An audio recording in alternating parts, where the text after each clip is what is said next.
Hey everyone, this is Anirban here. Welcome you again to another episode of the email show. Today I have Sam Brady. He is the account executive of Beehiiv. He started with medical background, but right now he is in totally different niche and industry. Today we will learn the different kind of email marketing, that is newsletter part, from someone who is managing one of the leading market holder in the newsletter space. So welcome to the podcast, Sam. Yeah, thanks so much for having me in your bond. I'm excited to Awesome. chat with you today. So you had a medical background. So how did you get into this? Like what led you into email marketing or newsletter building? Yeah, happy to share that. So, as you mentioned, probably spent about 15 years in medical sales, working with big pharma companies that you'd probably recognize, all the way down to like startups in the space. And then also spent some time working with more of like the functional integrative doctors, so that we're focused on, diet, exercise. Had a really great time connecting with doctors and working in that space. But ultimately, I wanted to work from home. We have a 3.5-year-old son at home. And when he was born, I was just always on the road nonstop and just have always been interested in tech and wanted to pursue that. And so I actually had an opportunity with a old school cloud provider with Rackspace for about a year to jump into the tech side of things, but also knew that that wasn't ultimately the destination I wanted to settle in, and found my way to Beehiiv. I was thinking back about how I found Beehiiv, and I think like many, I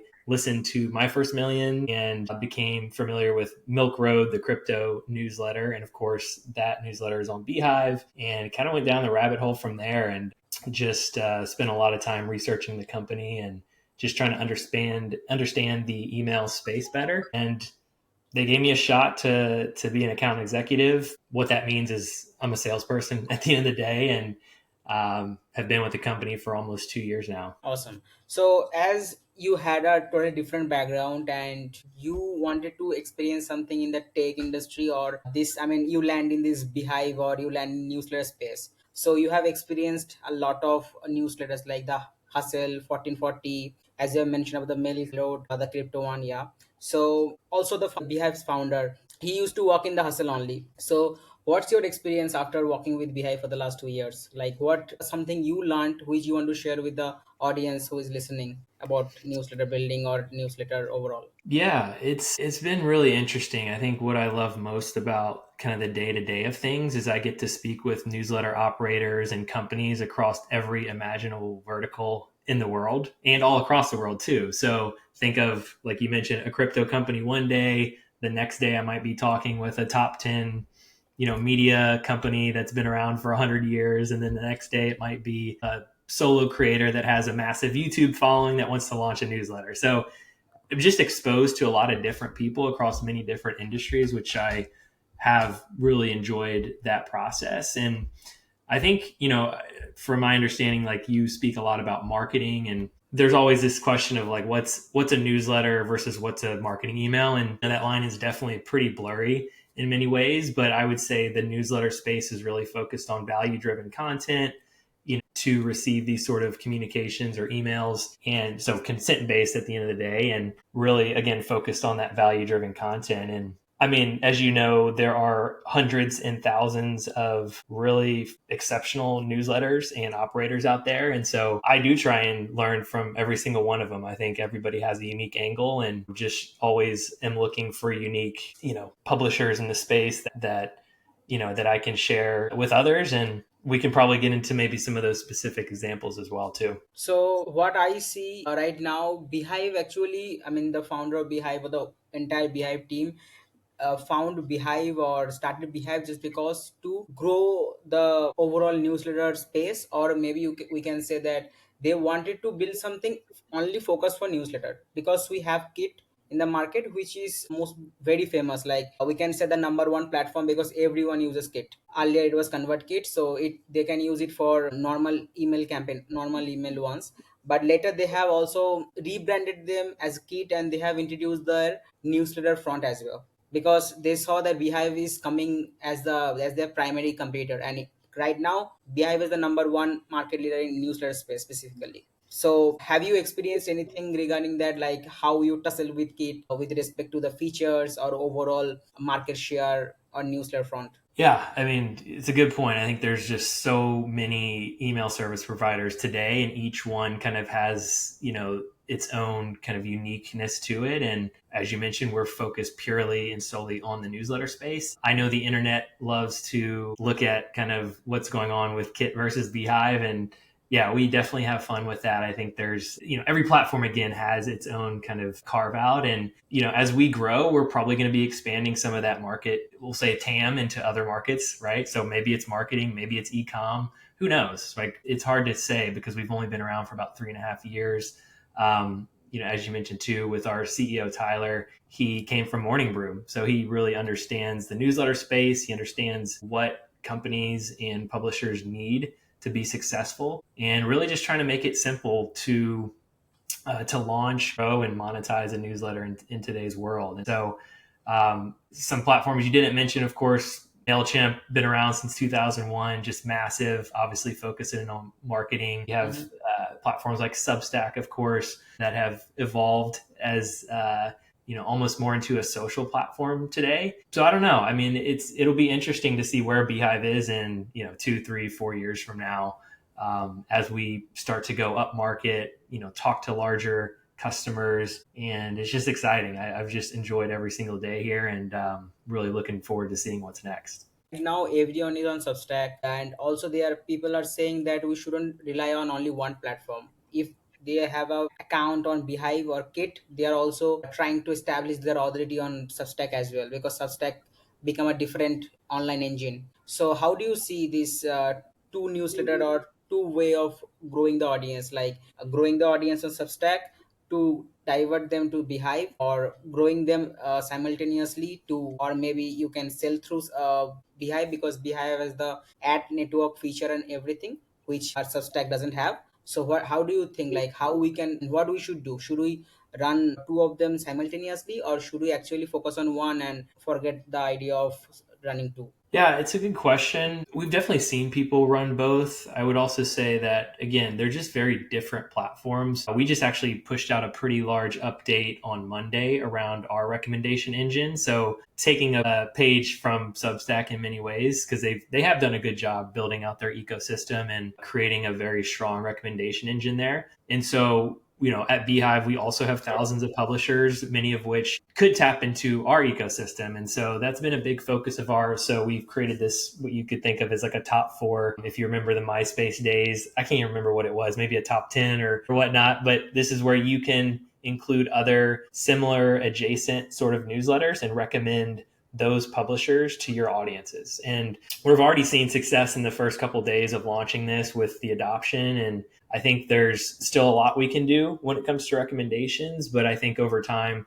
we'll be in a really good position to help drive that organic growth through the recommendations. And then, as you know too, I mean, there's just a lot of different channels when it comes to growth. I know within the newsletter space, really Meta is kind of the place to spend money and acquire new subscribers. And then of course we have things like pay recommendations as well. So I'm sure your audience is familiar with like Spark Loop. We have boosts on our side, allowing you to set a CPA and acquire subscribers that way as well. So again, things like that work really well. Referral programs, another thing that's very simple and easy to get up and running on Beehive. So we've seen a lot of success. I know Milk Road did an exceptional job with their referral program and drove a lot of organic growth that way as well. Yeah.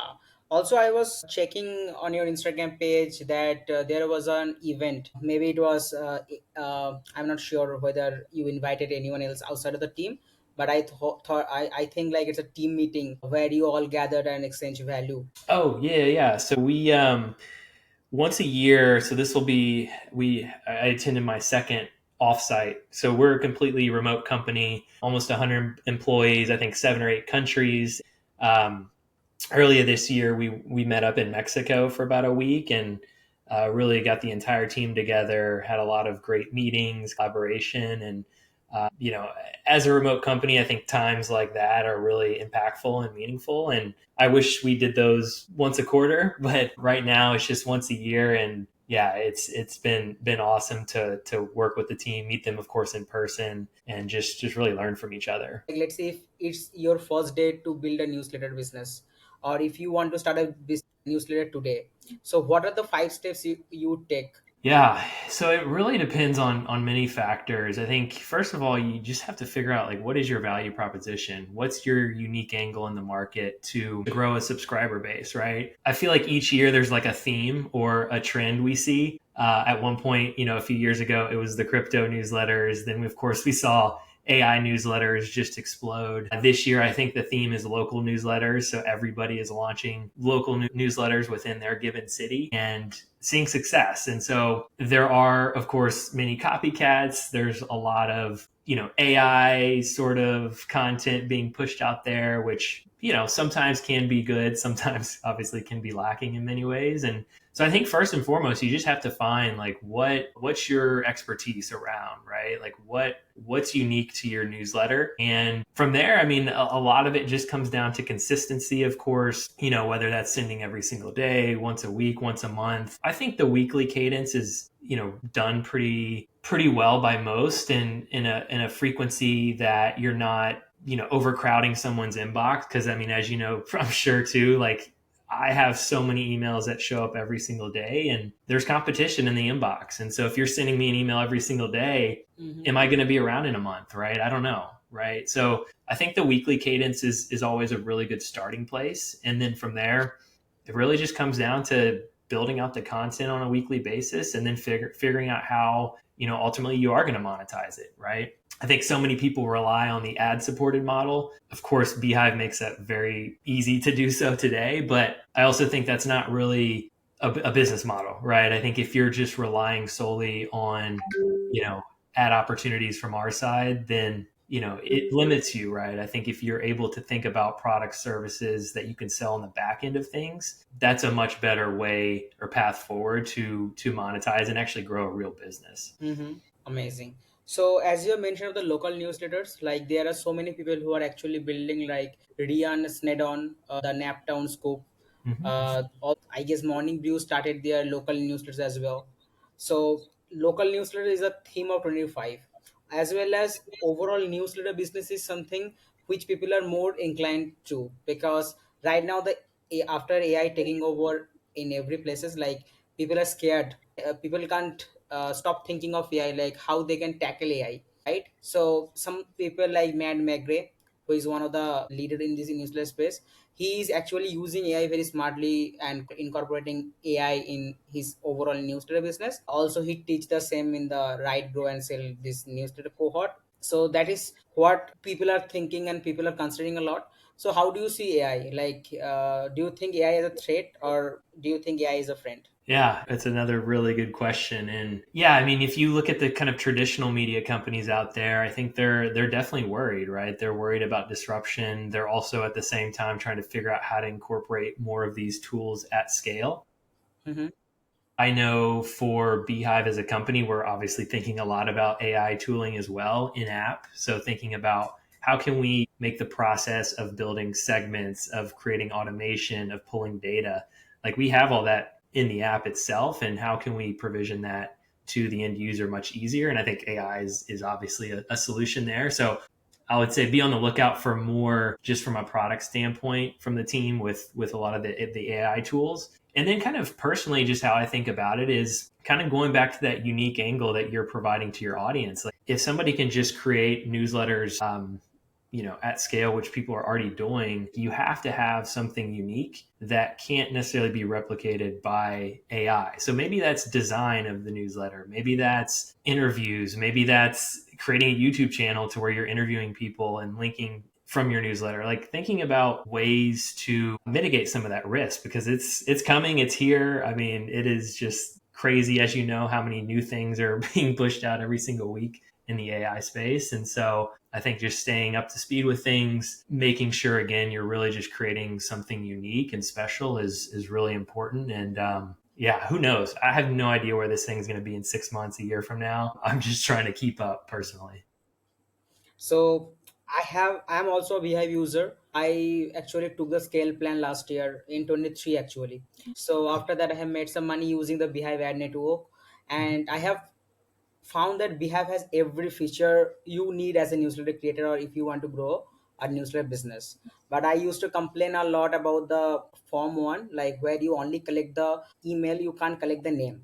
That is one which is the most important aspect I feel, because I'm an email marketer, right? So having this placeholder text, the name, or I mean sometimes the age or any titles like this matters a lot. So I used to complain about a lot, but I saw recently your team introduced this one in the form feature, right? But I do really think that we should consider these tiny details, because as an email marketer, even if you are not email marketer, if we actually asking them or messaging them or sending any email to them and mentioning their name, it matters a lot, right? Do you think there are some issues or there are some things you can change to make make Beehive better, or overall, if you consider any other tool they can use or they can implement to make the newsletter space better? Yeah, I think what you're bringing up is really just around kind of personalization.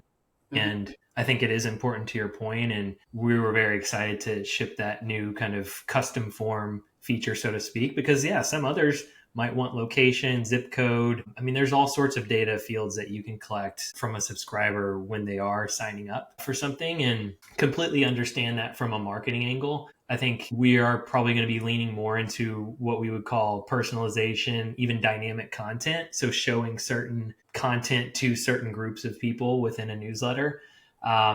It's something we think a lot about. We of course get requests from these large scale media companies that also are looking for that. And so I would definitely say that's something that's on our radar. I guess in the past we've kind of taken the stance of creating the least amount of friction to capture somebody's email, thus only having the email as the kind of one piece of information that you would collect. And then from there, of course, maybe present them with a survey form. So maybe after you say, what's your first name, what's your zip code or whatnot. But of course, those aren't required fields, missing that data if you don't require it on the front end. So that was kind of all around the place with an answer there, but it is personalization. Dynamic content is something we think a lot about, and I do think we'll move more into that as we grow as a company too. So, as Tyler and the other two co-founders moved from Morning Brew to start their own SaaS business, Beehive, and Beehive is leading this newsletter space overall. So, do you think that from your team, anyone can think of something from this as well? Like, let's say Morning Brew was a media business, right? I mean, is a media business, so it actually expanded a lot. Also, it has the potential to, I mean, it's the market leader overall, Morning Brew. So Beehive is also the market leader of newsletter business or newsletter front.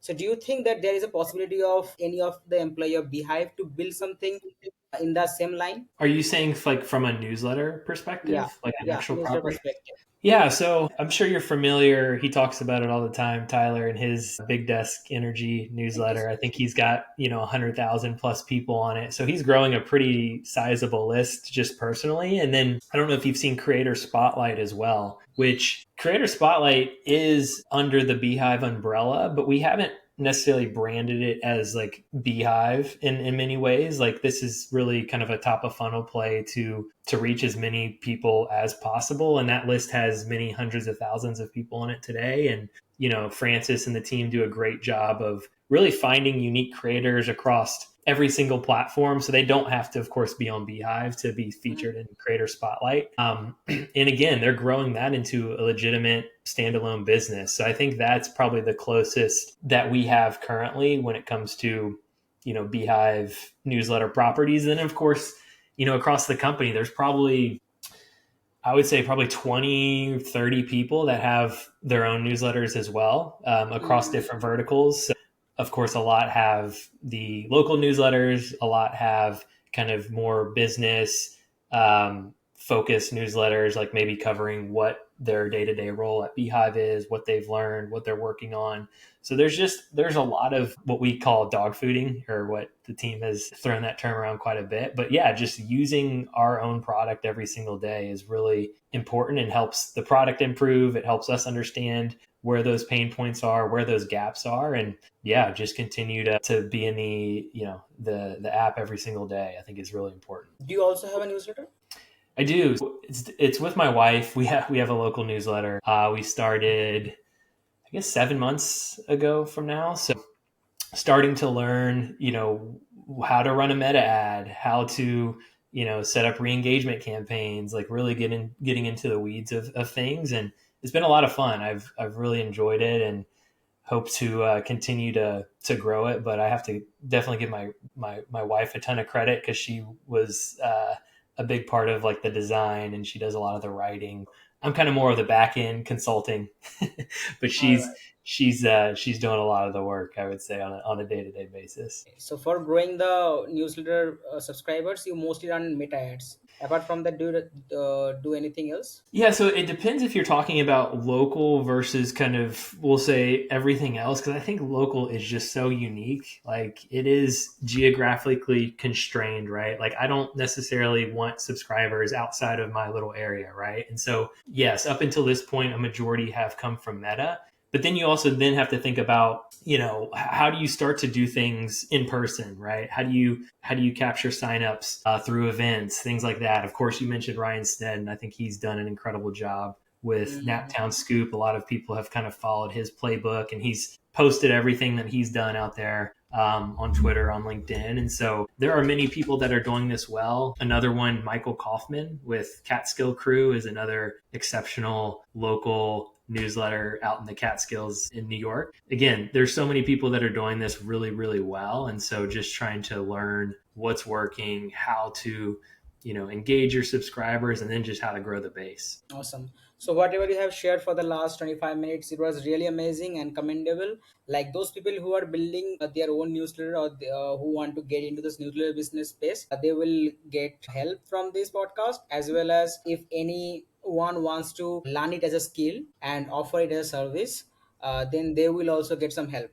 Apart from that, like I am also trying to build a newsletter business. As I mentioned that I have already had two newsletter business earlier. One was around email marketing only. I used to show the deep dives and all, and another one was digital nomad, right? So one was travel niche and one was email marketing niche, or digital marketing under digital marketing umbrella. So right now, I mean, I have sold the email marketing one to a guy from USA, and the travel one I have stopped for some time because I want to put more focus or narrow focus to this current venture.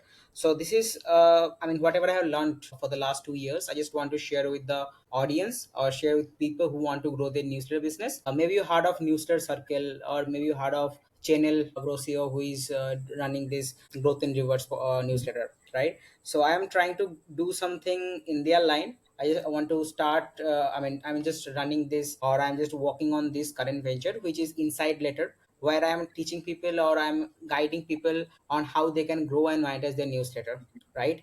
And also side by side, I'm trying to build India's biggest newsletter cohort, where I can do something like Creator Summit, right? So it's like more of like newsletter retreat.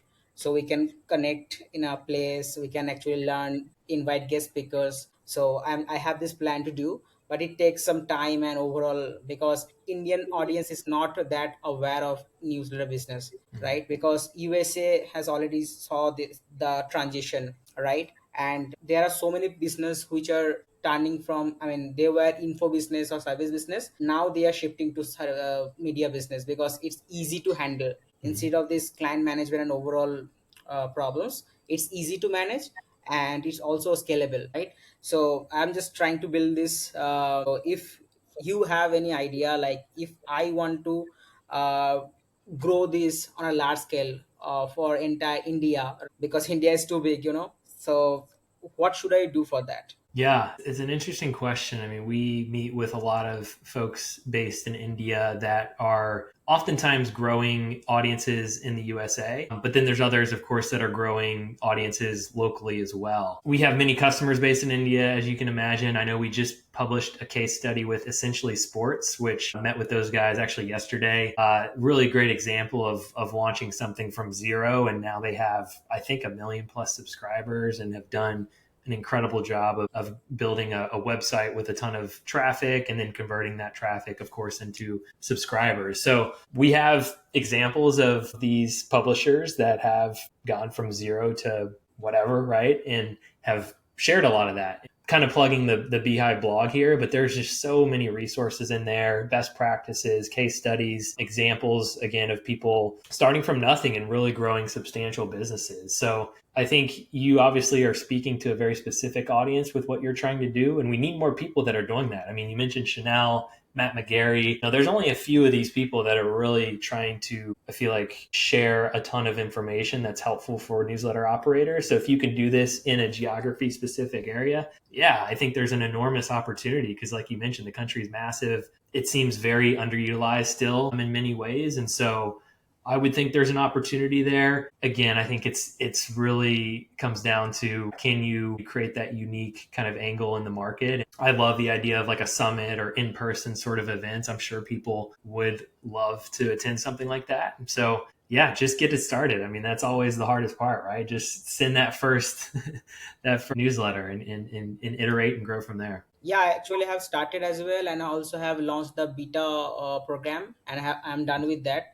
There were 26 people who joined the first cohort beta batch. I just wanted to understand how it works and how many people will be there, because as it's free, I thought I will be able to attract more people, and the more people come, I can actually distribute to their network as well. But again, the problem is in the mindset as well. The problem is in the understanding as well, because people don't think that newsletter can be a business.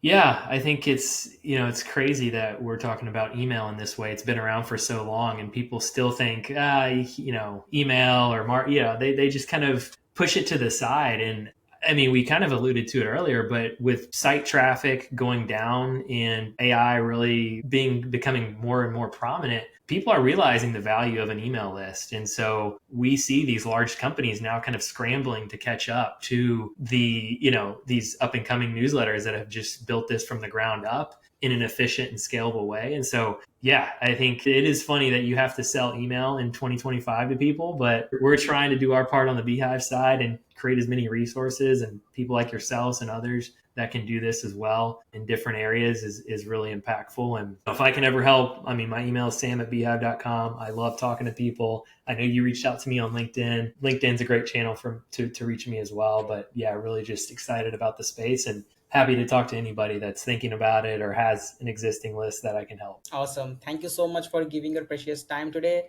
and share your inputs and all. And for the last, I have a last ask from you.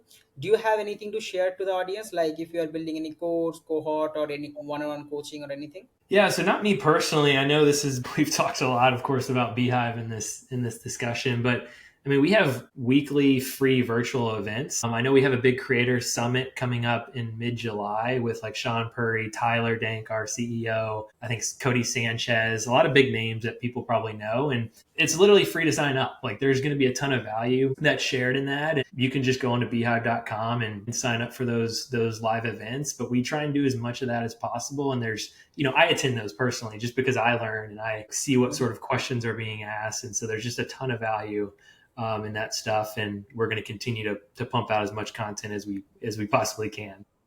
Do you personally help people to grow their newsletter or any other way of helping? So I don't personally. I mean, my role is truly to bring customers or potential customers from other platforms onto Beehiiv, and so we're mostly focused on lists of 100,000 plus emails again on other platforms, and we try and help that really trying to make that process as easy and seamless as possible. So my day to day is mostly again talking to people that aren't using Beehiiv and trying All to get right. them to move over. So Awesome. Awesome. yeah. Awesome. So make sure to follow Sam on LinkedIn because he is mostly active there. And I will drop your newsletter link as well, the local newsletter link as well, so people can check it out. And thanks for giving your precious time today. It was really amazing. Whatever you have shared, people will get value from. As well as if you want to use Beehiiv, I can also drop you the link of Beehiiv so you can check it out. And thank you, Sam, for coming today. Of course, really happy to chat with you today, and it was a really good time. Thank you so much.